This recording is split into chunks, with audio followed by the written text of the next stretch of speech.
Christophe, bonjour. Bonjour. Comment ça va? Mal. Et pourquoi? Parce que notre ville de Lyon est en train de mourir. Les travaux nous envahissent depuis 5 ans. On ne peut plus rouler. Le commerce se meurt. Aujourd'hui, on pleure et on crie au secours. Ils font des travaux qui sont destructeurs. Kiel, c'est le plus grand centre commercial à ciel ouvert d'Europe. 700 millions d'euros de chiffre d'affaires annuel. Du coup, en 5 ans, on a perdu à peu près 30% de sa valeur. Et là, avec la ZTL qui arrive, on va perdre encore 20%. Aujourd'hui, la plupart de mes collègues commerçants indépendants sont tous en train de mourir. Ils réfléchissent comment faire des liquidations sans tout perdre. Ils sont pour certains en redressement judiciaire et pour certains, ils sont déjà partis. J'ai jamais vu la ville dans cet état de délabrement. Aujourd'hui, c'est une catastrophe économique. Et actuellement, je suis en train d'assigner l'ASPL pour les dommages qu'ils m'ont occasionnés. Combien de temps vous êtes resté fermé? 1 mois.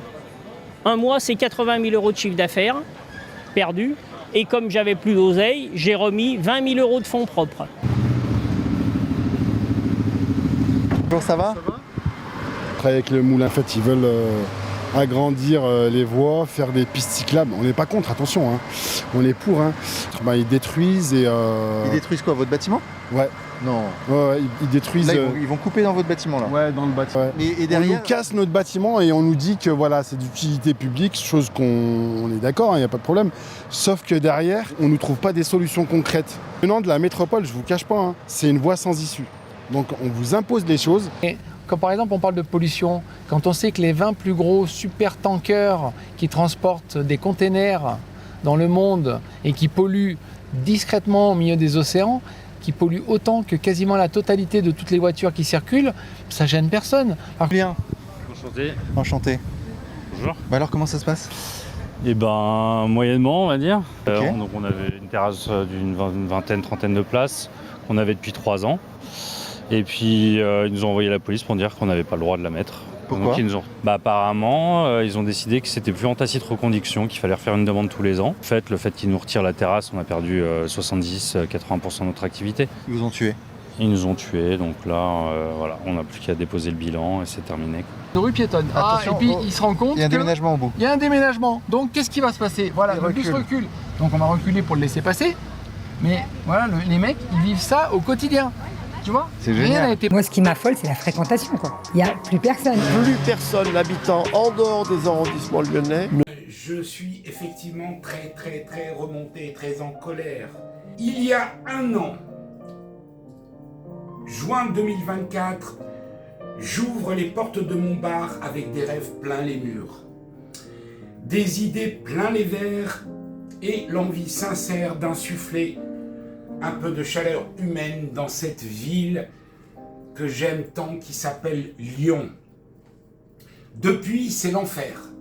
2 mois après mon ouverture en août 2024, la métropole de Lyon fait des travaux devant mon établissement qui m'empêchent complètement et qui empêchent complètement les clients d'accéder à mon bar. Le rideau baissé, les factures qui tombent, pas un mot d'excuse et aucune indemnisation. 6 mois plus tard, janvier 2024, je subis une fermeture administrative d'1 mois pour nuisance sonore, sans médiation, sans préavis et sans dialogue.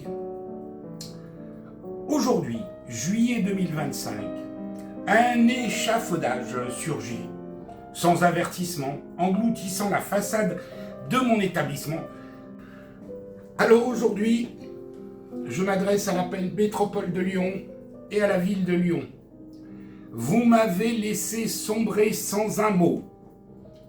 Et aujourd'hui, je n'ai plus rien à perdre, car avec vous, j'ai tout perdu. Pendant que mes rêves se noient dans l'indifférence, vous comptez les dépôts de bilan comme d'autres cochent des cases sur un tableur Excel. À tous ces ronds de cuir, bien installés, fiers d'avoir réaménagé des rues désertées par ceux qui y vivaient, je vous le dis, je ne me tairai pas. Vous m'aurez pas à l'usure, ni moi ni ceux qui, comme moi, tiennent encore debout à la force de leurs tripes. Je n'ai plus que ma voix, alors je m'en servirai. L'individualisme est devenu la référence pour notre société. On comprend mieux pourquoi il n'y a personne pour nous diriger dans notre pays. Aucune unité dans les sphères du pouvoir ni dans l'Assemblée nationale. Car vous êtes incapables de vous sevrer du pouvoir pour trouver des consensus politiques. Je ne suis d'aucun parti, si ce n'est celui qui crie à l'injustice. Je suis juste contre le totalitarisme, contre les abus du pouvoir, contre l'électoralisme à outrance, contre la dictature de l'administration, contre l'obscurantisme des pouvoirs et ses dérives. La prochaine étape sera du ressort des juges de ce pays. Et je n'y vais pas pour baisser les bras, mais pour faire éclater la vérité. Et si je dois tomber, ce sera debout, mais pas à genoux. Merci à tous, à très bientôt.